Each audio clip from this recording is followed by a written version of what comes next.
Recently, the attention of the whole world has again been dragged to the Middle East, where Iran and Israel are at each other's throat again, and with hundreds of missiles this time.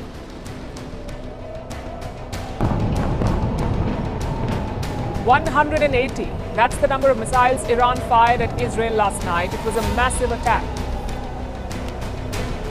The war is expanding in the Middle East and it's spreading fast.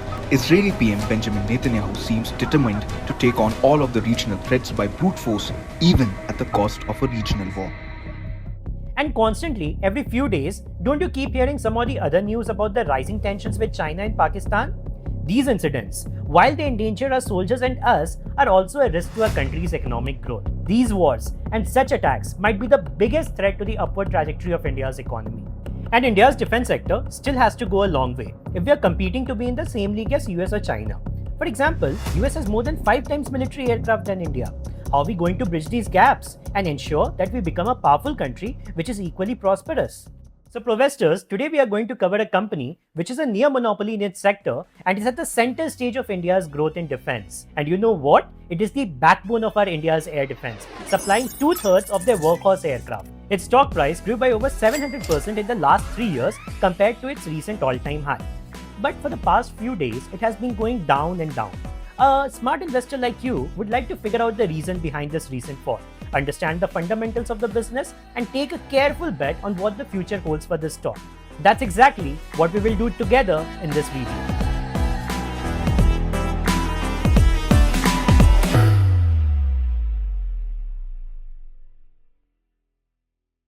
You must have imagined flying a jet when you were a kid.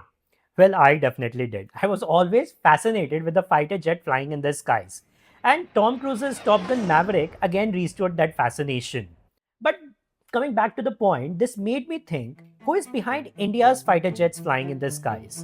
It's none other than HAL, Hindustan Aeronautics Limited, a name that you must be aware of, especially if you live in Bangalore like me.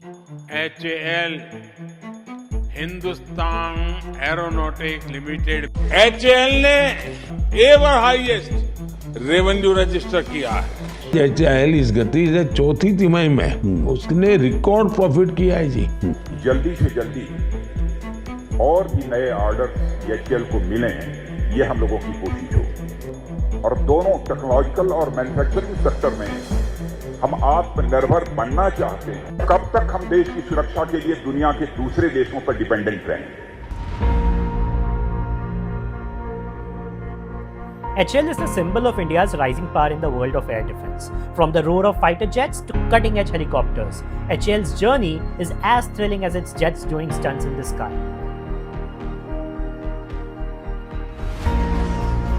But you must be thinking, वो सब तो ठीक है. What do the numbers say? Is this giant of the industry as strong financially as it is strategically? Is it as good a business as it is for the nation's defense?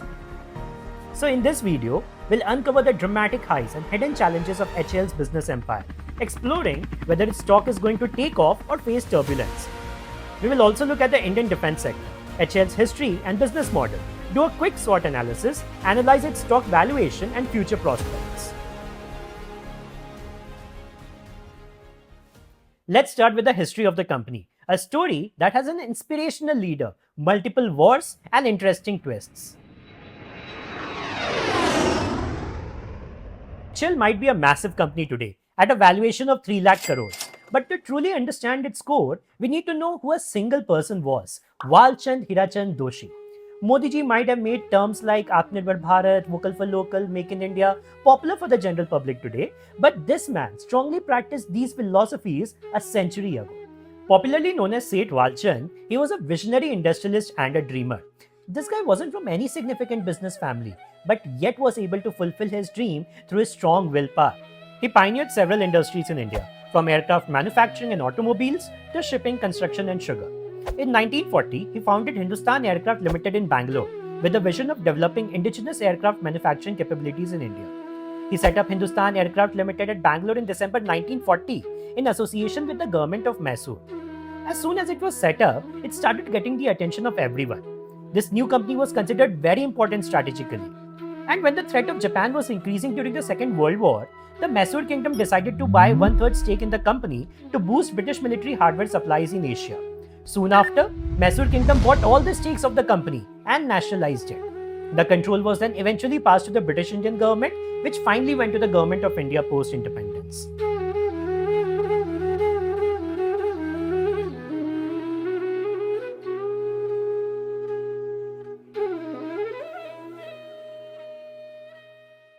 From building jet engines in 1957, the company has had many aha moments since then. They keep coming up with new manufacturing milestones every few years. Their first indigenous aircraft, HAL HF-24 Marut, first touched the skies in 1961, and then their now major aircraft, Tejas, made its first flight in 2001, which by the way is also the lightest and smallest aircraft in its class. And this is not just it. As if all this was a little too less, HAL's role goes much beyond just military contribution to even space programs. It set up an aerospace division in 1988, and you'll be amazed to know that this division went on to supply critical components for ISRO's launch vehicles and satellites. You and I can talk for hours about the HAL story, but for now, let's shift the focus to the business model of the company.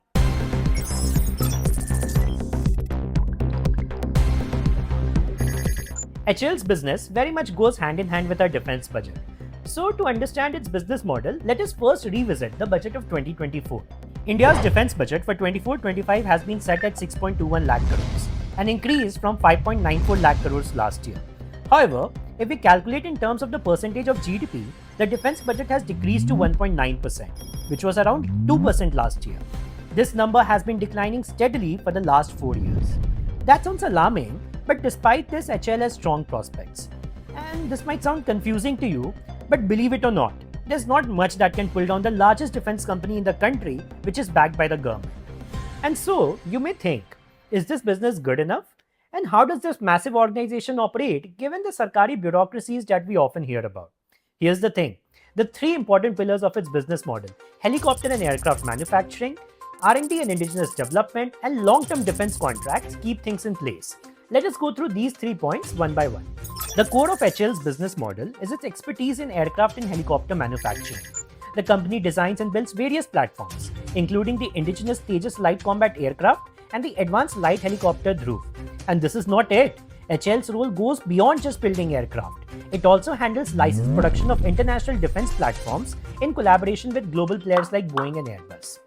These products are not only used by the Indian Armed Forces, but also exported to other countries, positioning HAL as a rising key player in the global defense market. Next, we have R&D and indigenous development.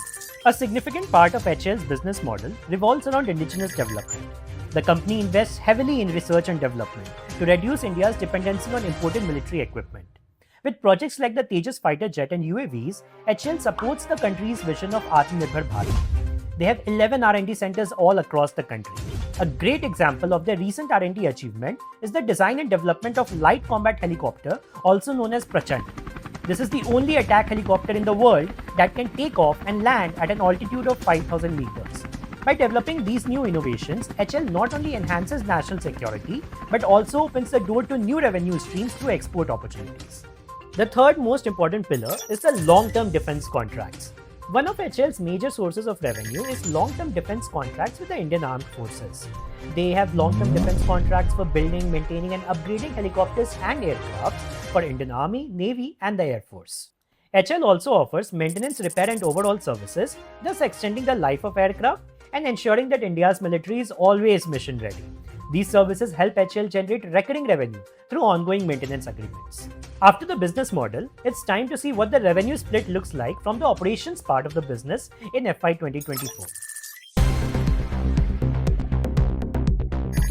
13,879.86 crores came from the sale of products. This includes aircraft, helicopters, spares, etc. Then we have 28,161.85 crores from the sale of services. This includes repair, overhaul, and other things. And lastly, 2,218.99 crores came from other operating revenue, which includes the disposal of scrap and income from overseas. By now you know how the company operates, but to truly understand its potential, let's also briefly take a look at the sector that it operates in. In the defense segment, demand for products from the Indian Defense Services is expected to grow due to India's vision for achieving Atmanirbhar Bharat and current geopolitical scenario. On the commercial side, air travel is likely to continue its upward trajectory. The surge in air travel will lead to an increased demand in new aircrafts and MRO services, which is one area where HL has constantly been increasing its attention. The annual defense production is expected to touch 3 lakh crores by 28-29, along with arms exports of 50,000 crores, as announced by Honorable Raksha Mantri. With all these initiatives, the expected CAGR growth for India's defense sector is expected to be between 13 to 14% between 2024 to 2030. This indicates that Indian defense sector, which was so far contributing as strategic entity, is gradually developing as an economic sector with capability to contribute to the economic growth of the country. The picture of the company looks very rosy so far. But as investors, let's keep our patriotic side aside for a while and look at it from every angle. Let me walk you through a quick SWOT analysis of HAL. Here's what sets it apart in terms of its strengths. Impressive product track record. HAL has manufactured over 658 aircrafts and helicopters and 4,178 engines, upgraded 272 Su-30 MKIs, overhauled 9,643 aircraft and 29,775 engines. It has developed numerous successful R&D programs for both defense and civil aviation sectors. Company has a good profit growth of 32.85% for the past 3 years. It has healthy return on equity of 28.48% over the past 3 years. Debtor days have improved from around 200 days 5 years ago to 55 days in 2024. This is fantastic news as it helps the company improve its cash flow, providing needed cash at hand for growth and daily operations. And finally, company is virtually debt-free. The company has a few weak spots as well. So let's list down its weaknesses. A poor revenue growth of 9.91% for the past 3 years. But we just had profit growth in our strength section. So you may ask, how did this happen? Well, it's because profit growth has primarily been due to margin expansion. Slow pace of product development. This, you can say, in some way is the pehchan of our Sarkari companies, and HAL is no exception. So obviously, it has faced criticism for delays in development and delivery of key projects. For instance, the Tejas Light Combat Aircraft took decades to become operational, thus impacting the company's credibility and our armed forces' operational readiness. Bureaucratic and administrative hurdles. As a government-owned entity, HAL often has to go through layers of bureaucracies and administrative red tape, which often slows down the decision-making process, procurement, and project execution. Opportunities for HAL lies in exports. Company is taking many initiatives to boost its exports. It has recently delivered 2 Hindustan 228 aircraft to Guyana Defence Force, has set up its office in Malaysia in 2023, which will be used as hub for other Southeast Asian countries as well. It has also signed letter of intent with Argentina and has participated in multiple air shows across the world to show its products in international forums. R&D. Company can acquire new technologies from other countries and is also working actively in improving its jet engine technologies. Such improvement in efficiencies can go a long way for HAL. In terms of threat, the number one threat for HAL is its heavy reliance on defense budget.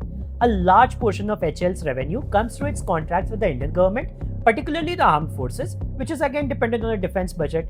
This dependency makes it vulnerable to fluctuations in government spending and delays in contract finalization. Its second threat can come from private sector competition. The Indian government's push to encourage private sector participation in defense production can create new competitions for HAL. The company did increase its sales and profit year over year in Q1 of 2024, but there was a drastic fall when compared quarter over quarter. But I don't think it's something for you to worry about, because this phenomena happens every year. March quarter is always the best one for the company historically. However, the stock is corrected significantly in this quarter and is down by 20% and is right now available at an attractive P of just 36 when compared to the defense industry benchmarks. We'll talk about its future outlook in the next section, and if the company is able to achieve that, then we can say with some confidence that the stock is really undervalued right now. And the recent correction might just be some people booking their profits after a fantastic rally, which creates a buying opportunity for new investors like you in the stock.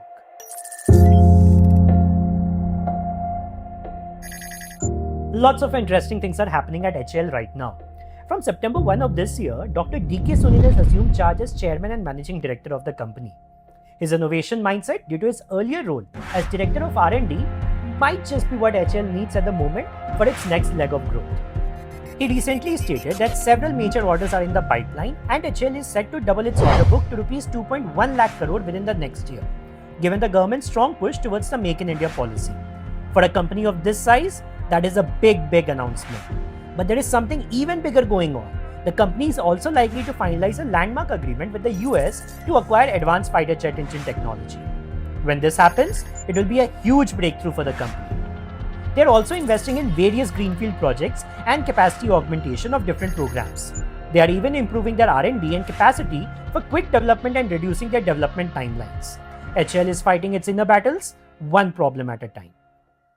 Under the new MD, will HAL be able to fly even higher? Will its aircraft be able to continue securing our skies? Time will answer all of these questions. As of now, the company is one of the Navratna PSUs of India and may very soon be upgraded to the status of Maharatna by the end of this year. It is the backbone of India's air defense and is very well on its way to do that for the world too, if it's able to ramp up its international presence. And if that materializes well, it may not just be a Maharatna company, but may become a Maharatna stock for you as well. The stock has witnessed a great rally of over 100% in the last 1 year, except the recent correction. And if things go well with the areas that it is working in, the next major bull run for the stock may just be around the corner, especially as it's fairly undervalued right now compared to defense industry benchmarks. Along with our brave soldiers who safeguard our freedom and protect us, HAL is also part of a system due to which we go about our daily routines without any worries. It has been an integral part of our victories in war and the reason why other countries may think twice before pointing their guns at India. So, India's safety looks solid with HAL, and the business also seems to be on the right track with the things that they are working on. Now over to you, Provestors. What do you think about HAL? Will its stock fly like its aircraft? Let us know your thoughts in the comment section. And if you have any questions about any stocks or would like us to cover a specific company in our upcoming videos, let us know that in the comments as well. Till then, safe investing and see you in the next one.